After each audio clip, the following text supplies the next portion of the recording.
All right, so we're going to talk more about kind of our general equations and how those affect our transformations. So again, our constant, we just have this f of x equals a. Again, that's going to be a horizontal line, and we're not going to worry about transformations for this one. The linear equation, so that's our diagonal line. So again, our shape looks like this, or it could be a downward slope. So the transformations for a linear equation, so if we're looking at it, our b value, so that's our y-intercept, this is going to make our graph move either up or down. Okay. So if it moves up, we're going to see a plus sign here, and if it moves down, we're going to see a minus sign. And then the slope of our graph, so our m, this actually has two transformations that could happen. So if m is negative, so if our slope is negative, that means that there is a reflection, so the direction of the graph is going to change. If this is something other than 1 or negative 1, then we either have a stretch or a compression. So again, the slope of our graph is going to be affected. So we're going to have a stretch if our m is bigger than 1, or it's going to be a compression, so compress, if it is between 0 and 1. Okay. When a stretch or compression, again, affects the slope of our graph. So if we have something bigger than 1, we're going to have a really steep slope. So if m is bigger than 1, it's going to look something like this, where it's very steep. And that's because we're going up faster than we're going over. So if we have a fraction, and I say fraction because that's usually what we have. You could also have a fraction in a stretch, but your denominator would have to be bigger than your, the numerator would have to be bigger than the denominator. Okay. But, so this was stretch, and then this is compress. So for this to happen, if we're thinking about how it affects our graph, it's going to go over faster than it goes up. So a compression flattens out your graph. So it's going to look something like that. The graph is going to look flatter compared to the parent function. All right, so again, absolute value. So we have our general equation right here. Again, for shape, this is going to be a V shape. So A, same position as our slope is on our linear equation. So if this is negative, it's going to be a reflection.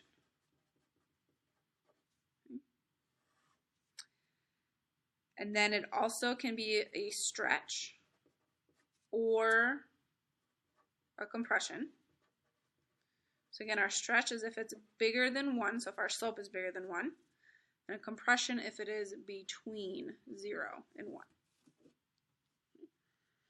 Now the number being added on the outside, just like this one, is going to affect our graph moving up or down. So up is positive, down is negative. So then the h has to move our graph left or right. Now this one's tricky because we have a minus sign in here. So remember, when we're talking about general statements, if we have a minus, it means the opposite. So it's going to do the opposite of what we normally would think it would do. So if we're going to the left, we're actually going to see a plus sign in here because we are technically subtracting a negative. So it's going to look like a positive, but it's not because of our general equation, we have that minus sign. And then the right, if we see a minus in there, that tells us that our graph moved to the right. Now the other thing with absolute value, because of the shape that it makes, where your V comes together, so this point, this is called a vertex. And that's always going to be the center of your graph.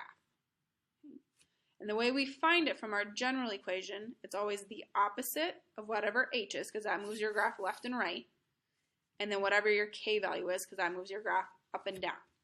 So the vertex for this is always at h, opposite of h, and then whatever your k value is. Now for these, for domain and range, there are general rules to it, but again, as long as we understand the concept of domain and range, I'm going to let you figure out what those rules are, and we'll come back to that in the next chapter and actually write down what those rules are. But I don't want you just memorizing the rule. I want you to understand what domain and range is. So here, there are rules, but I'm going to let you figure those out. Okay? All right, so moving on to our next one. So the next one is quadratic. We know it's a quadratic because of that squared. And you should also notice that the letters are the same for our general equation. So that's really nice because anytime we see these letters in our general equations now, they're going to do the same thing for transformations. So A, if it's negative, is still going to be a reflection. It's also going to be a stretch or a compression. Okay, so stretch is still bigger than 1. Compression is between 0 and 1. H is always going to move our graph left or right. Again, left is positive, right is negative, so the opposite of what we would think. And then K always moves the graph up or down. So up is positive, down is negative. And then every quadratic equation is going to make a U shape. And again, that U shape has a lowest point called the vertex. So just like with absolute value, the vertex is always found at the opposite of H, so inside your grouping symbol, and then whatever your K value is. And again, there are rules to this, and these rules are actually going to be the same, but I want you to understand domain and range, the ideas of those, before I tell you what these rules are. So you're going to have some time to figure out those rules.